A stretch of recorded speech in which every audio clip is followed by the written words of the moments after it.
igreja e entregou-se por ela para santificá-la, tendo purificado pelo lavar da água mediante a palavra, e para apresentá-la a si mesmo como igreja gloriosa, sem mancha, nem ruga ou coisa semelhante, mas santa e inculpável.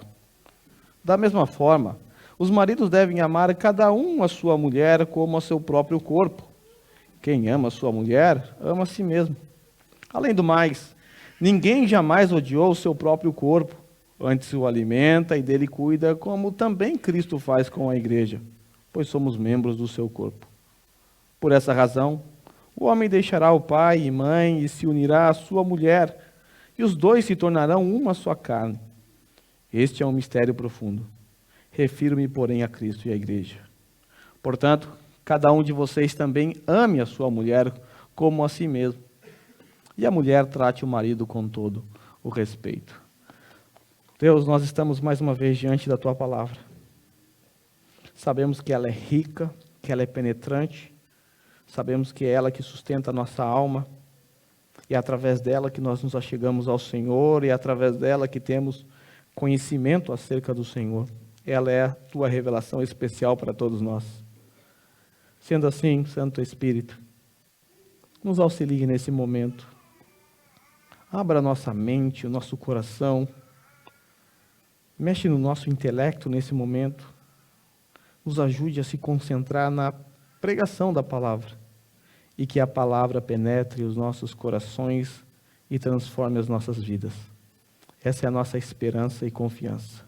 Amém. Acerca da liderança masculina no lar, nós tratamos em 2 sermões, em 2 encontros, acerca do papel da mulher. Nós vimos que compete à mulher se submeter ao seu marido, e no que compete ao homem, repousa sobre ele o amor. Por isso eu quero tratar com vocês acerca da liderança masculina no lar. E essa liderança masculina no lar, ela está fundamentada no amor. O texto que nós acabamos de ver, que acabamos de ler, a palavra amor, o verbo amar e os seus equivalentes, aparecem inúmeras vezes, como você pode perceber. Se você prestou bastante atenção e anotou ou grifou, como eu te orientei na semana passada, você deve perceber que o alvo de Paulo ao tratar do papel do homem é o amor. Lembra no primeiro sermão sobre as mulheres que eu disse que não é tão fácil assim falar sobre o papel das mulheres por conta do feminismo? De mulheres que olham para esse tipo de texto e falam assim, não, eu não consigo obedecer isso porque é um texto machista demais, onde já se viu o homem ser o cabeça do lar, o homem liderar e tal, e a gente ser submissa. Só que quando você olha para o papel do homem, que vem logo em seguida, que tipo de homem é aquele que você vai se submeter como esposo? É o homem que se parece com Cristo. É o homem que ama como Cristo. Veja bem, o pecado arruinou o casamento. O pecado distorceu os papéis. Agora imagine, se o marido e a esposa forem cheios do Espírito Santo, ou sejam cheios da palavra. Imagine se eles forem assim. A esposa se submeterá ao seu marido, como a igreja se submete a Cristo.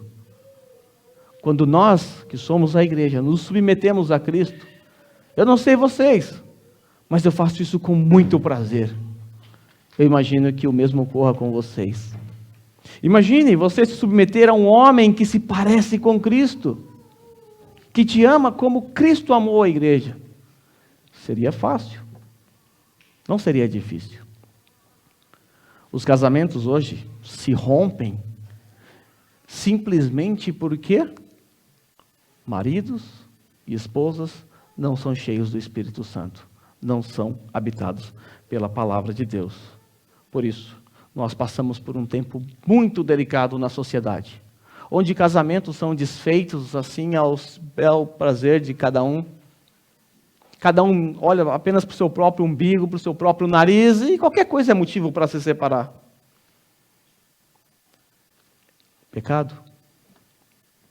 É o pecado que adentrou a raça humana. É preciso lembrar, irmãos, que nós estamos diante desses imperativos, ao qual Paulo nos orienta a viver, a como viver de maneira digna da nossa vocação. E eu tenho que dizer aos homens nesse momento que o que Deus está exigindo de nós só é possível de ser obedecido se nós formos cheios do Espírito Santo. Do contrário, você não se parecerá com Cristo, talvez com Satanás. O que Deus exige do marido? O que Deus exige de nós? Liderança amorosa. Liderança amorosa. Compete a nós a liderança do lar. Só que essa liderança é uma liderança em amor. Nós vimos no versículo 25 que o marido deve amar a esposa como Cristo amou a igreja e se entregou por ela. Nós vimos na semana passada que o amor de Cristo ele tem duas características básicas. Primeiro, ele é incondicional. Incondicional. Isso significa que ele ama você independente da condição. Nós vimos que ele nos amou quando ainda éramos pecadores. Amor incondicional. Cristo ama a igreja que é imperfeita. Ah, se Cristo nos tratasse de forma condicional, não sobraria um aqui. Deus nos ama incondicionalmente. E o marido é convocado a imitar esse tipo de amor. A outra característica do amor de Cristo é que ele é sacrificial. Ele demonstrou isso através do seu sacrifício. Deus prova o seu amor para conosco pelo fato de Cristo Jesus ter morrido quando ainda éramos pecadores. Ele morreu por nós quando éramos pecadores. Sacrifício. Hoje eu quero tratar com os homens, principalmente, acerca das implicações do amor bíblico. Eu sei que o que os homens vão aprender aqui hoje também se aplicam às mulheres, porque elas também são convocadas a amar. Mas vamos tratar então acerca dessas implicações do amor bíblico. Se eu perguntasse para você assim, marido, você ama a sua esposa? Pressupondo que você é crente, que você é cheio do Espírito Santo, que você é ricamente habitado pela palavra, então você vai dizer, claro, pastor, eu amo a minha esposa. E aí eu te pergunto, tá, mas prove para mim que o que você está falando é verdade. Quais são as evidências? Bom, eu não sei o que você responderia para mim. Não tenho a menor ideia. Mas eu quero que você olhe para o texto que eu vou projetar aqui para você a seguir e que você perceba as implicações do amor bíblico. E é isso que eu vou procurar na sua vida. Se você falar, eu amo a minha esposa, tá, então tá ok. Então vamos olhar para as implicações do amor bíblico. Vamos ver se isso está presente em sua vida. Quais são, então, as implicações do amor bíblico? O amor bíblico do marido implica em 3 coisas básicas nesse ponto: pastoreio, liderança e sacerdócio no lar. Pastoreio, liderança e sacerdócio no lar. Olha aí na tua Bíblia, Efésios capítulo 5, versículo 26 e 27. O versículo 25 diz assim, marido, amai vossas esposas como Cristo amou a igreja e se entregou por ela. A seguir nós temos uma exemplificação desse amor, um propósito, uma finalidade. Paulo está falando da igreja, do amor de Cristo para com a igreja, para santificá-la, tendo-a purificado pelo lavar da água mediante a palavra, e para apresentá-la a si mesmo como igreja gloriosa, sem mancha nem ruga ou coisa semelhante, mas santa e inculpável. É preciso entender que Paulo está fazendo aquela analogia. Paulo está olhando para o casamento e ele está olhando para a cruz. E o padrão que ele quer para o casamento é o padrão da cruz, o padrão do evangelho. Então nós estamos nessa analogia. Lembra? Assim como, comparação. Se submeta, as esposas se submetam ao seu marido, como a igreja se submete a Cristo. O homem ama a esposa, como Cristo ama a igreja. Paulo, então, quando ele descreve aqui o que Cristo fez pela igreja, ele está olhando para isso e, ao mesmo tempo, olhando para o marido. Paulo diz que o amor de Cristo na cruz, quando ele se entregou, ele fez isso pela igreja para santificá-la, para purificá-la, para lavá-la mediante a palavra. E aí que nós encontramos uma dificuldade, porque se nós aplicarmos isso aqui, devemos fazer isso, e é o que eu vou fazer no marido, fica-nos implícito que compete ao marido santificar, purificar a esposa. Aí você bugou a cabeça agora. Por quê? Porque infelizmente nós fomos manchados pelo romanismo, e no romanismo, santo é alguém que tem alguém supra-espiritual, alguém que foi beatificado, alguém que não peca, que realiza curas, milagres depois da morte. Essa imagem de santo ou de santificação que vem à nossa mente, uma auréola na cabeça. Mas nada disso é verdade. Nós já aprendemos aqui em outras ocasiões que a palavra santo literalmente significa separado. Separado. Deus nos separou para Ele. Deus nos tirou do mundo e separou para Ele. E agora, separados, vivemos de maneira digna da nossa vocação. O texto, então, também está dizendo que o marido deve santificar a esposa ou separar a esposa para preservá-la pura. Em outras palavras, ele faz isso quando ele promove o crescimento espiritual da sua esposa, através do pastoreio. Quando ele alimenta, quando ele a protege, algo que Adão não fez no jardim. Algo que Adão foi incapaz de fazer diante da serpente. Ele não protegeu a sua esposa, ele não pastoreou a sua esposa, ele não cuidou da sua esposa. O marido, então, ele deve se envolver no crescimento espiritual da esposa. Ele tem que fazer tudo o que estiver ao seu alcance para saciar as dúvidas que ela tem sobre Deus. Compete ao pastor do lar a instrução da sua esposa. Cristo, então, ele purifica a igreja. E o homem é chamado a purificar a sua esposa. Como Cristo purifica a igreja? De que forma Cristo purificou a igreja? E nos purifica ainda hoje. João 17, 17. Como? Santifica-os na verdade. Jesus está orando pelos seus discípulos, ele diz, santifica-os na verdade. Tá, Jesus, mas o que é a verdade? Ele responde, a tua palavra é a verdade. Então, como eu purifico a minha esposa? A santifico, a separo? Através da palavra. Através da ministração da palavra, através do ensino, da proclamação dentro do lar. Vale lembrar, irmãos, mais uma vez, eu não vou me cansar de falar isso, que o que está sendo exigido dos homens aqui nesse texto, e também do que foi exigido das mulheres, nos textos anteriores, só serão obedecidos por homens e mulheres cheios do Espírito Santo. E o que é ser cheio do Espírito Santo? É ser ricamente habitado pela palavra de Deus. Nós sabemos que uma das responsabilidades de um pastor, esse que aparece na imagem, que cuida de ovelhas, por exemplo, é proteger o seu rebanho, é alimentar o seu rebanho. Se você observar na imagem, ele tem aí um bordão em sua mão. Com esse bordão, ele protege o seu rebanho contra ataques de lobos. Com esse bordão, aquela curvinha que aparece em cima, quando a ovelha vai se desgarrando, ele pega pelo pescoço e traz a bichinha para dentro. Proteção. O pastor é responsável por levar as suas ovelhas para fontes de águas potáveis, saciando assim a sua sede. Ele é responsável por levá-la para apriscos verdejantes. E o marido? A mesma coisa. Nós, maridos, devemos levar as nossas esposas para se alimentar da palavra de Deus. Porque a palavra de Deus é o alimento que o nosso rebanho precisa. Nós, homens, devemos admitir que hoje em dia são raros os homens que pastoreiam suas famílias. Precisamos admitir isso. Não é muito comum hoje em dia.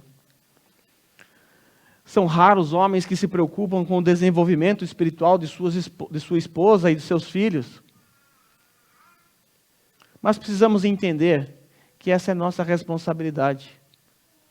E nós fazemos isso através da palavra que deve ser ministrada pelo pastor do lar. Cabe a nós, então, homens, refletirmos acerca da nossa liderança no lar em termos de oração com a nossa esposa.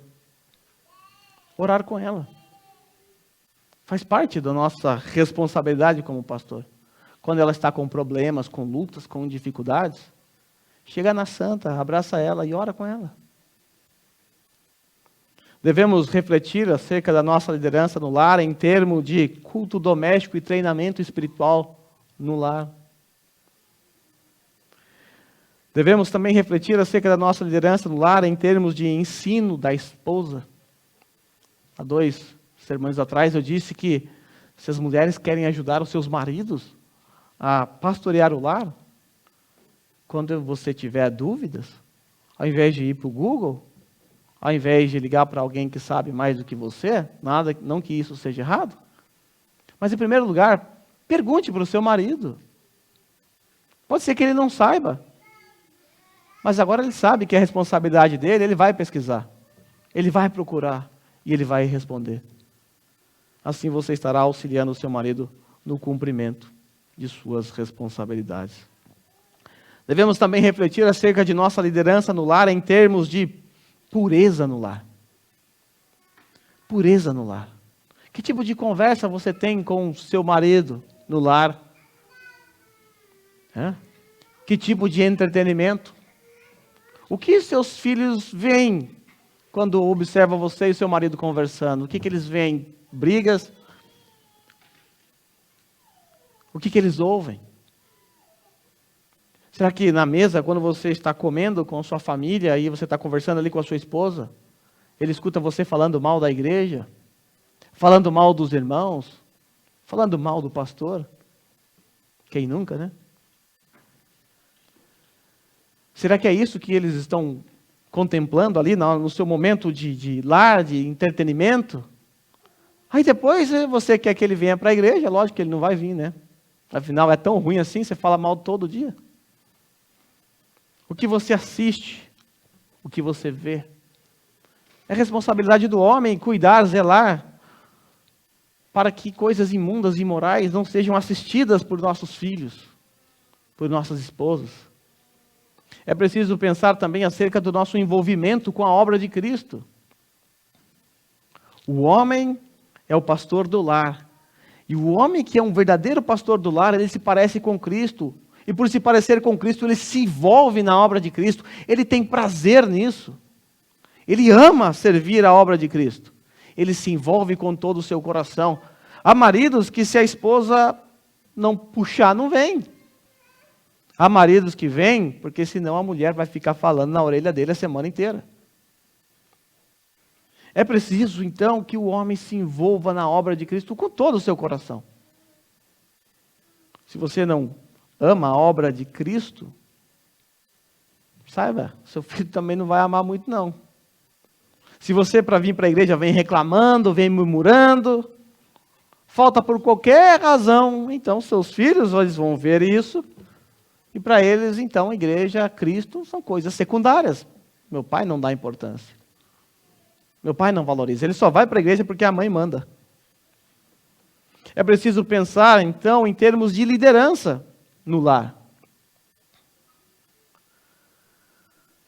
Muitos homens não tomam decisões sobre qualquer assunto. Tudo é a esposa que decide. Tudo ele joga nos ombros dela. Mas é nossa responsabilidade. É nossa responsabilidade. Elas nos auxiliam, é claro. Você deve consultá-la, como nós vimos no sermão passado. Mas o que eu estou dizendo é que muitos homens sequer tomam decisões sobre qualquer assunto. Tudo é, pergunte para a mãe, pergunte para sua mãe. Alguém chama, pergunte para minha esposa. Não toma qualquer decisão. Ser líder significa que você vai tomar decisões. E é óbvio, você vai levar em conta o que sua esposa pensa. Você vai chegar até ela e vai falar assim, o que você acha de ir em tal lugar? Você vai, como marido sábio, vai escutar a sua esposa. E depois vai tomar a decisão. Mas há muitos maridos que não lideram o lar tomando decisões. Já que nós estamos falando de liderança, vamos entrar na segunda implicação do amor bíblico. O amor bíblico do marido implica em pastoreio e liderança.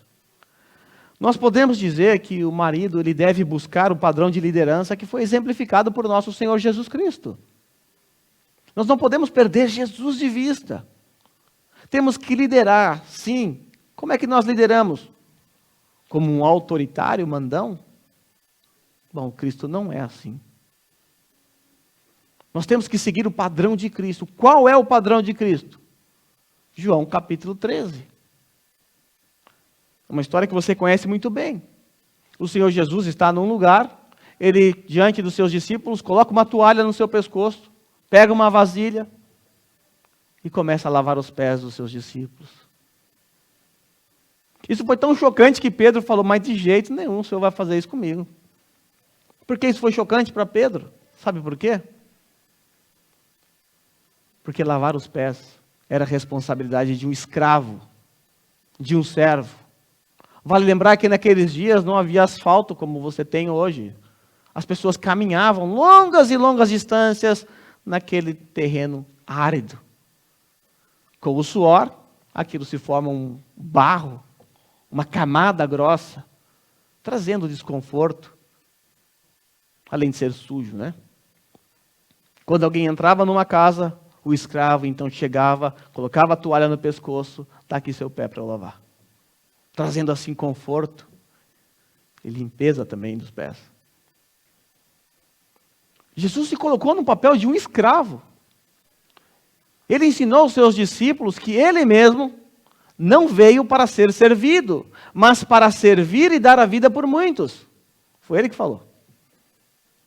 Esse é o exemplo de liderança que é esperado do marido. Uma liderança que serve, que é o primeiro a servir. Porque Cristo foi o primeiro a servir. Ele te amou primeiro. Alguém certa vez disse o seguinte: quem não vive para servir, não serve para viver. Quem não vive para servir, não serve para viver. Outro disse o seguinte: líder que não serve, não serve. O padrão bíblico de liderança apresenta-se como uma pirâmide invertida. O marido está lá na base, lá embaixo. A esposa e os filhos na parte de cima. Ele lidera servindo a sua esposa. O reverendo Augusto disse o seguinte: os maridos têm a tendência de fazer o oposto de Cristo. Querem ser servidos em vez de servir. Querem que a esposa faça tudo o que eles mandam e que exista para o seu conforto e lazer.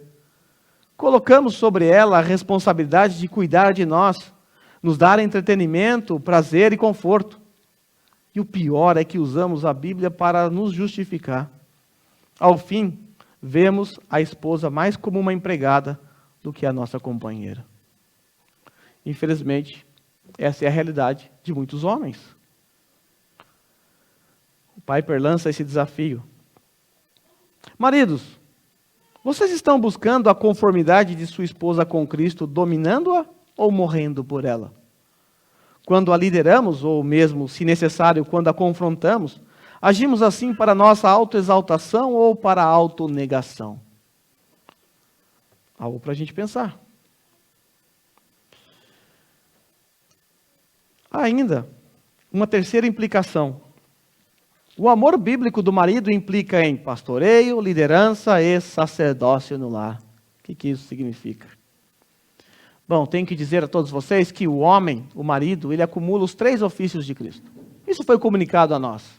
Não reclame comigo. Deus é que fez isso. Quais são os 3 ofícios de Cristo? Sacerdócio, profeta, ele é sacerdote, profeta e rei. Esses 3 ofícios foram comunicados aos homens. No nosso lar nós temos que ser tanto o sacerdote, o profeta e o rei.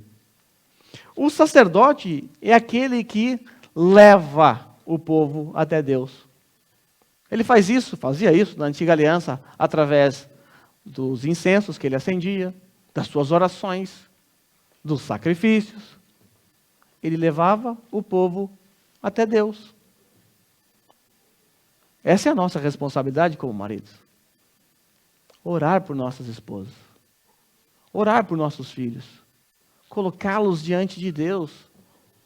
Pedir a Deus que dê a eles sabedoria. Que os ajude a vencer os seus problemas, as suas lutas diárias. E o profeta? O profeta faz o caminho inverso. Ele vem de Deus para baixo. Ele é o porta-voz de Deus. Ele fala em nome de Deus. Como profeta do lar, nós temos a responsabilidade de falar em nome de Deus. Não é para você chegar lá assim, diz o Senhor, e inventar. Não, aqui. Profeta do lar. Também assim como Jesus, somos o rei do lar. Sabe o que isso significa? Que você é o líder do lar.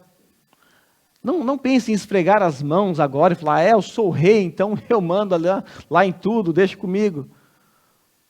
Lembre-se, Cristo, Jesus, nosso Senhor, o Cristo, é o rei. E ele serviu. E ele serviu. É esse tipo de rei que você tem que ser, que eu tenho que ser no meu lar. Então nós devemos pastorear, liderar e ser o sacerdote do nosso lar. Algumas resoluções para nós, maridos.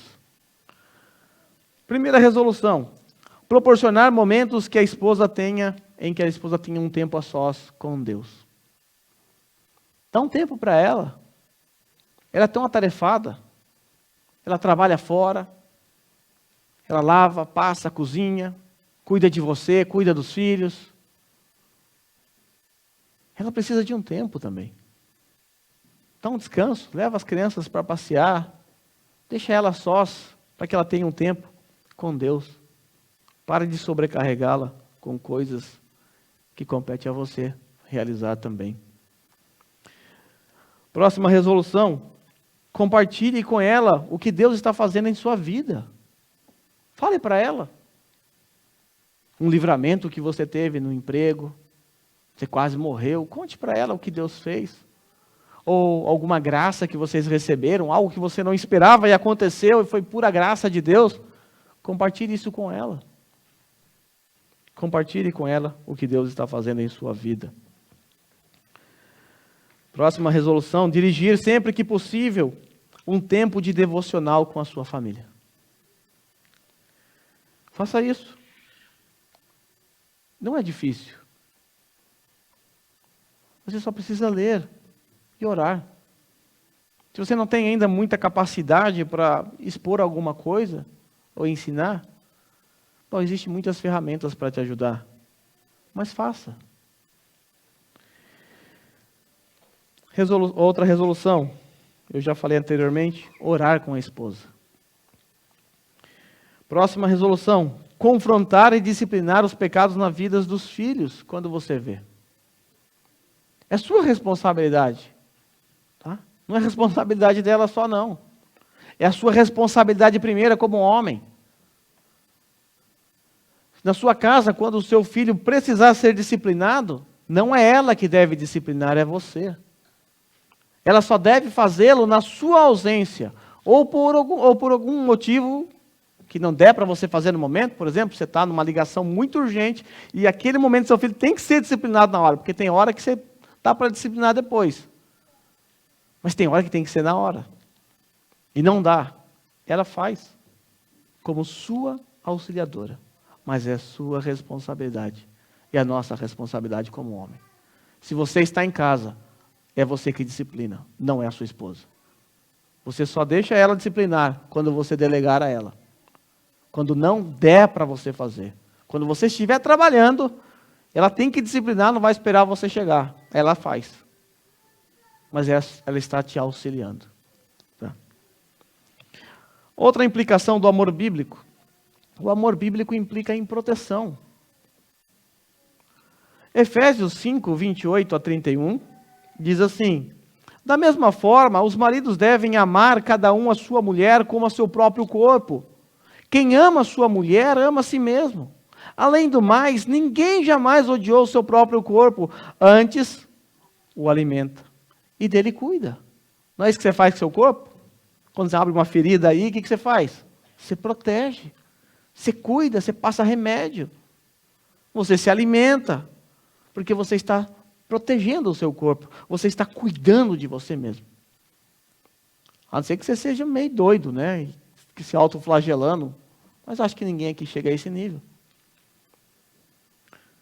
Além do mais, ninguém jamais odiou o seu próprio corpo. Antes o alimenta e dele cuida, como também Cristo faz com a igreja, pois somos membros do seu corpo.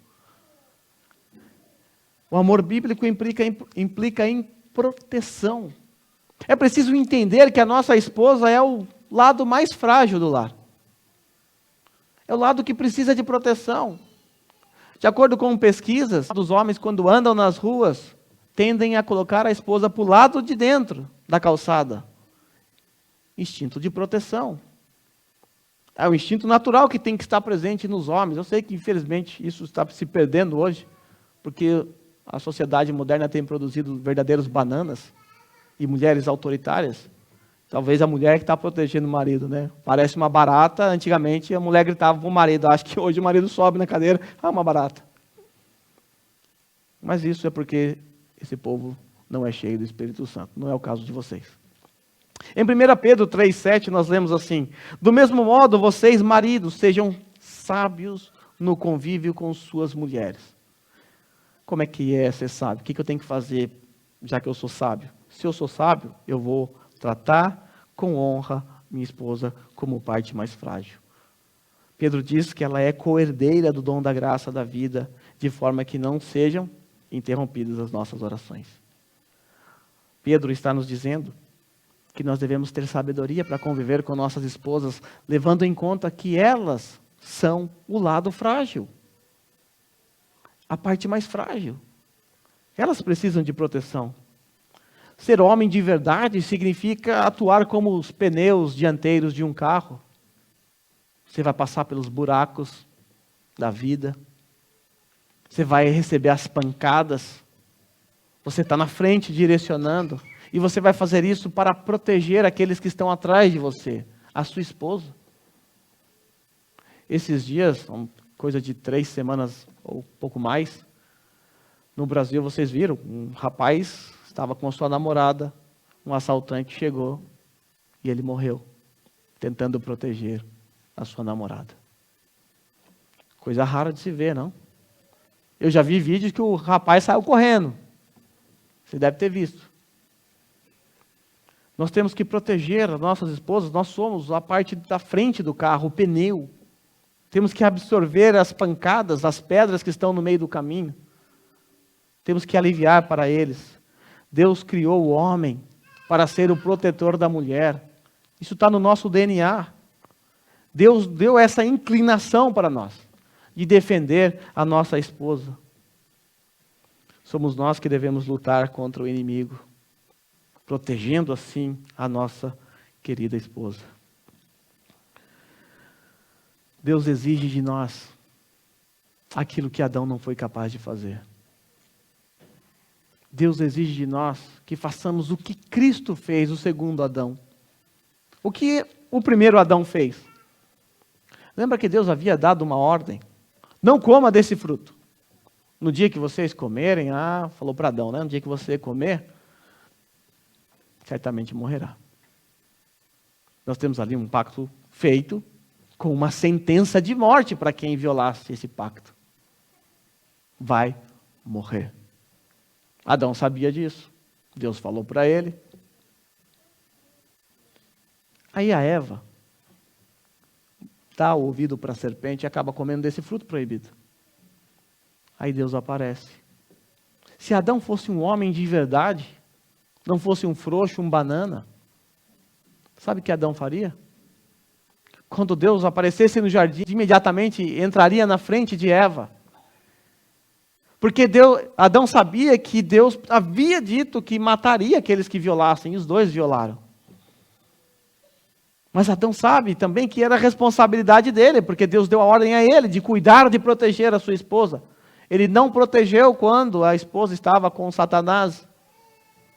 E agora, diante de Deus, o justo juiz, que está chegando no jardim, Adão, se fosse um homem de verdade, entraria na frente de Eva e diria a Deus: eu sou o culpado, poupe-a. Eu não soube liderar, eu não cuidei, eu não protegi, poupe-a, é culpa minha. Isso seria um homem de verdade, mas Adão não foi um homem de verdade. Adão colocou Eva para se proteger. Ele usou Eva como escudo. Nas entrelinhas, Adão estava dizendo: foi ela, mate. Me livre da morte, porque foi por culpa dela. Foi culpa de Deus também que deu essa esposa para mim. Nós, como homem, devemos imitar o segundo Adão. O que o segundo Adão fez, Jesus Cristo? A Bíblia chama ele de segundo Adão, tá? O que ele fez? A sua esposa, a igreja, a qual ele ia comprar ainda com o seu precioso sangue, mas ele já sabia que seria sua esposa, comeu do fruto proibido também. Estava condenada ao inferno, ao juízo eterno. Aí Deus, então, com a sua ira, vem se aproximando de nós. O que o segundo Adão faz? Ele entra no nosso lugar, na nossa frente. Ele absorve todo o impacto da ira. Ele assume a nossa culpa. Só que diferente de Adão, Jesus Cristo não tinha pecado, não tinha culpa nenhuma. Mas é esse tipo de exemplo que nós devemos seguir. O exemplo de Cristo que protege a sua amada igreja. Como nós protegemos as nossas esposas de maneira prática? Lógico que pelo texto fica implícito que morrendo por ela, se for necessário. Dando a sua própria vida. Se entrar alguém aqui com uma arma na mão para matar, tenho certeza que os homens vão se levantar e sair correndo e deixar as esposas. Não, vão se levantar e vão proteger as esposas. Mas como nós fazemos isso no dia a dia? Já que no Japão dificilmente vai entrar alguém armado aqui, né? Só se for com arminha de água. Nós protegemos nossas esposas não demandando mais e mais, sugando a vida delas, exigindo sacrifícios que nós mesmos não queremos fazer. Você quer proteger a sua esposa? Alivia. Não fique exigindo dela coisas que você mesmo não faz, que você não é capaz de fazer. Segundo, não coloque sobre os ombros da sua esposa o peso de sustentar o lar, de tomar as decisões difíceis, do discipulado e da disciplina dos filhos. Você não está protegendo a sua esposa assim, não. Você está acabando com ela. Está acabando com a saúde dela, porque ela não foi criada para isso. Esse não é o papel dela. De forma que você não estará protegendo-a, estará desgastando ela fisicamente, emocionalmente, e até mesmo espiritualmente. Você estará fazendo o oposto do pastoreio. Então não coloque sobre os ombros dela todo o peso que tem que estar nos seus ombros. Próximo. Preocupe-se com detalhes do bem-estar da sua esposa. Faça coisas que ela gosta de fazer. Não seja egoísta. Não pense somente em você. Lembre-se, é preciso sacrifício. Quando eu vou para o Quimbro, é um verdadeiro sacrifício. Né, Rose? É uma prova de amor. É sacrifício, é o que ela gosta, o que eu posso fazer? Nós precisamos atentar para coisas que ela gosta de fazer. Não só para o que a gente gosta. Eu não sei vocês, mas a maioria dos homens, eu acho que é assim, prefere ficar em casa, tranquilão, debaixo de um ar-condicionado. Mas será que é isso que a sua família quer, precisa? Sacrifício. Próximo. Assumindo efetivamente a direção do lar. Você quer proteger a sua esposa mesmo? Seja homem. Assuma a sua responsabilidade de homem. Assuma a direção do seu lar. Em outras palavras, seja um homem como Cristo é. Mais algumas resoluções para nós. Mesmo que minha esposa trabalhe fora, e às vezes é necessário, né? Às vezes é preciso. Não consegue sustentar o lar por conta do custo de vida, por conta de outras razões, a esposa tem que trabalhar. Então, mas mesmo que ela trabalhe fora, você precisa estar ciente de que é sua responsabilidade prover o alimento diário. É nossa responsabilidade. É a nossa responsabilidade. Se ela nos ajuda, se ela trabalha para te ajudar, então seja grato. Não exija dela mais. Não exija que ela faça mais zangueou ainda para se desgastar ainda mais. Faça você. É sua responsabilidade, é minha responsabilidade prover o sustento do meu lar. Outra resolução: defenda a sua esposa contra ataque de terceiros. Às vezes, o marido é que ataca a esposa para terceiros, né? Rapaz, a minha esposa, olha, ela é assim, assim, assim, assado. Pensa numa bruxa, dá uma vassoura, ela voa. A minha esposa é terrível, hein? Você não sabe o que eu passo, você não sabe as provações que eu passo com a minha esposa. Ei, protege a sua esposa, para de falar mal dela. Você precisa cuidar, precisa proteger. Se a sua família, família secundária, seus pais, sua irmã começar a falar mal da sua esposa, protege. Não deixa não. Fala aqui não, você não vai falar mal da minha esposa não. Quer falar mal? Fala mal da minha mãe. Mas da minha esposa não. Que é meu pai, fala mãe. Quer falar mal da minha esposa? Fala mal do meu pai, de mim não. Da minha esposa não. Para mim não. É preciso protegê-la. É isso que homens de verdade fazem. É isso que Cristo fez. Nos protegeu da ira de Deus. Próxima resolução: saber quais são as dores que ela está enfrentando hoje e fazer o possível para aliviá-la. Se preocupar com a saúde dela. É preciso estar atento às necessidades, às dores, os sofrimentos que ela está passando. É preciso se atentar para isso. Ela está enferma, ela tem doença, o que ela tem? Às vezes nem sabe. Não tem nem ciência do que está acontecendo com ela. É preciso tomar ciência de tudo isso e ajudá-la. Não só com oração, mas estando ali do lado dela. E aí nós entramos na próxima resolução. Praticando pequenas cortesias que dizem: querida, eu estou aqui. Estou aqui para te proteger. Conte comigo. Nós vamos passar por essa luta juntos. Eu estou aqui. É isso que um homem de verdade faz. O Davi Merck, ele diz o seguinte: o verdadeiro homem está disposto não somente a morrer pela família, mas a viver por ela também. Preste atenção no que ele está dizendo aqui. O verdadeiro homem está disposto a não somente a morrer pela família. Talvez seja a parte mais fácil, né? Morreu, acabou mesmo, não tem mais família para cuidar. Mas a parte mais difícil para nós é viver por e pela família. Essa é a nossa missão. E ela só acaba, meu filho, quando você juntar os pés no caixão. Viver, o verdadeiro homem, o verdadeiro super-herói não é aquele que coloca uma cueca por cima da calça e uma toalha vermelha nas costas e acha que pode voar. O verdadeiro homem se parece com Cristo. O verdadeiro homem é aquele que não somente morre, mas vive por sua família. É isso que é esperado de nós.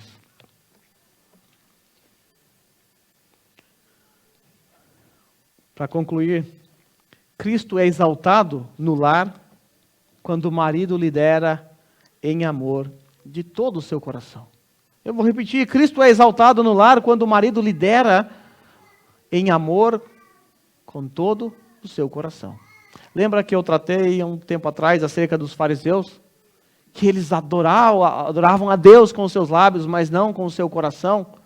E Jesus os condenou por isso. Nós sabemos que tudo que nós fazemos deve ser feito com o coração. O nosso culto a Deus envolve a mente e o coração. Sem a mente, sem o coração, é culto pagão. Então, eu não quero que você agora pense assim: tá, eu vou ter que liderar, fazer o quê, né? Tá falando aqui, eu vou dar uma liderada lá em casa agora, porque vai que o pastor pergunta, vai que os irmãos perguntam, tal. Vou começar a fazer por obrigação. Não faça isso. Não faça isso. O verdadeiro líder, Ele lidera em amor com todo o seu coração, porque ele entende que é um ato de obediência a Deus. Nós devemos liderar as nossas esposas, não porque nós gostamos, porque é muito difícil fazer isso. Mas nós devemos fazer porque nós amamos a Deus, nós amamos a palavra. E foi a palavra de Deus, foi o próprio Deus que nos colocou nessa função. Nos colocou como líderes. A única opção que nos resta é obedecer. E eu espero que a sua e a minha obediência não seja como a obediência de um fariseu, que faz isso exteriormente, mas que seja uma obediência do coração. Porque do contrário, isso será abominável diante do Senhor. Próximo. O Espírito Santo usa a palavra de Deus para restaurar famílias à imagem de Deus, ou à imago Dei. Nós sabemos que com a queda de Adão, a imagem de Deus foi distorcida na raça humana. Os papéis foram bagunçados. A família hoje é uma coisa difícil de entender. Mas o Espírito Santo, ele usa a sua palavra, a palavra de Deus, para restaurar a família à imago Dei, para que ambos se pareçam mais com Cristo. A solução para um casamento feliz, não perfeito, porque isso não existe em lugar nenhum, é ambos se parecerem com Cristo. Em muitos lares, ambos se parecem com Satanás. Parece uma nova rebelião. Vai com um terço da família, daqui a pouco cai, sei lá. É preciso se parecer com Cristo. E somente na palavra de Deus, que encontraremos ferramentas para isso. Ser parecido com Cristo é seguir os padrões, os preceitos que nós encontramos na palavra de Deus. E é essa palavra que o Espírito Santo usa. Em Cristo, o homem outra vez ocupa o seu lugar de líder amoroso. Preste atenção, em Cristo. Sabe o que isso significa? Que não é na sua força. Não é na sua capacidade, porque você não tem capacidade e força por si só. Eu não tenho. A parte de Cristo, a parte do Espírito Santo, eu não vou conseguir liderar o meu lar em amor. Quando eu liderar o meu lar em amor, é glórias a Deus. Quando eu fracassar, é culpa minha mesmo. Mas em Cristo, outra vez, o homem ocupa o seu lugar de líder amoroso no lar. Para a gente encerrar, não estou encerrando o papel dos homens ainda, tá? Na próxima semana a gente continua. Mas eu vou encerrar o sermão de hoje olhando para o versículo 32. É um versículo que parece que está solto, está perdido aqui na nossa passagem, no nosso texto. Paulo diz assim: grande é esse mistério. Aí você fala, o que ele está falando aqui? Que mistério é esse, Paulo? Casamento? De certa forma, o casamento é misterioso. Mas não é disso que ele está falando. Ele diz, eu me refiro a Cristo e à igreja. Com isso, nós percebemos que Paulo tinha em mente não somente tratar do casamento. Ele não queria apenas mostrar para a igreja de Éfeso como ser um bom marido, uma boa esposa. Lógico que ele queria isso também. Mas ele queria com isso mostrar que o casamento, o lar de um homem e de uma mulher cheio do Espírito Santo, é um lar em que Cristo pode ser percebido pelas ações. O casamento, ele reverbera o relacionamento entre Cristo e a igreja. O relacionamento do marido para com a esposa, da esposa para com o marido, deve reverberar ou refletir o relacionamento de Cristo para com a igreja e da igreja para com Cristo. Paulo, então, ele diante dessas verdades, depois de falar, usar Cristo como exemplo, usar a igreja como exemplo, Paulo fala, grande é esse mistério. Nós já aprendemos, que não é a primeira vez que a palavra mistério aparece nessa carta, que mistério se refere a uma verdade que outrora estava oculta, mas que havia sido revelado. A saber, o Evangelho. Jesus Cristo. Paulo então diz, grande é esse mistério. Eu me refiro a Cristo e à igreja. Nós fazemos parte da igreja de Cristo. Nós estamos dentro desse mistério que Paulo contemplou. Porque foi na cruz que Jesus fez o que Adão não foi capaz de fazer. Como nós vimos, Adão covardemente colocou a sua esposa no corredor da morte. A entregou ao invés de protegê-la. Ele não assumiu a sua culpa, antes a colocou em sua esposa. Milênios depois, a esposa, igreja, mais uma vez tropeçou. Caiu em seus pecados e imperfeições. E Cristo, na cruz do Calvário, se lançou à frente dela, se entregando por ela. Grande é este mistério. Grande é esse mistério. Cristo amou a igreja, imperfeita, cheia de pecados, e se entregou por ela. Paulo conclui esse trecho tratando do papel do homem e da mulher, olhando para o Evangelho. Porque se não for o Evangelho, repito, qualquer mudança de comportamento na sua casa, talvez você queira seguir aqui o que eu estou falando, vai ser mais corajoso, mais homem, tomar frente, a liderança. Talvez você pense em mudar tudo, os seus comportamentos, porque você achou interessante o que eu estou falando. Pô, palestra legal essa, hein? Mas se você não tem Cristo Jesus, se você não faz parte dessa igreja, a igreja invisível, isso significa que diante de Deus, você será apenas moralmente apresentável. Talvez a sociedade vai olhar para você e falar, nossa, um bom marido esse aí, não? Rapaz, queria ser igual a ele. Mas diante de Deus, você está em maus lençóis. Diante de Deus, a ira de Deus permanece sobre você. E você vai para o inferno, sendo um bom pai, um bom marido, ou uma boa esposa. Paulo entende que, acima de tudo, Cristo deve ser levado em conta. Então, o verdadeiro cristão é o único que pode, o marido, no caso, liderar o lar de todo o coração, de forma a agradar a Deus. Não tendo o Cristo em sua vida, você pode até ser um bom marido, mas você continua desagradando a Deus. E vai para o inferno dessa forma mesmo. A menos que você se arrependa dos seus pecados. Então, diante desse grande mistério, eu quero pedir a você, nesse momento, que curve a sua cabeça. Nós vamos orar agradecendo a Deus. Porque nós estamos aqui diante da cruz, mais uma vez. Ela está exposta diante dos nossos olhos. Nós devemos estar agora olhando para essa cruz e vislumbrando a nós mesmos como igreja gloriosa, que foi santificada, purificada pelo lavar da água, pelo lavar da palavra. Que mesmo nós não merecendo nada, absolutamente nada, a não ser o inferno, Ele nos amou. Ele se entregou por nós. Ele nos colocou dentro dessa igreja, dentro desse corpo, e Ele nos deu uma esposa, um marido. Tudo isso é pura graça. Pura graça. Se você acha que a sua esposa é ruim, se você acha que seu marido não presta, você merecia algo pior do que isso. Você nem merecia isso, você merecia o inferno. Mas a cruz está diante de nós, como um lembrete de que se não for a cruz, se não fosse Jesus Cristo, tudo que eu estou falando aqui seria em vão. A nossa fé seria em vão. Estaríamos todos fadados ao inferno.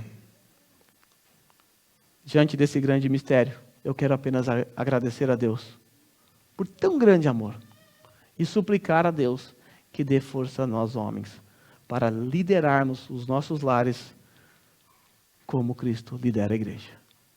Curva a sua cabeça.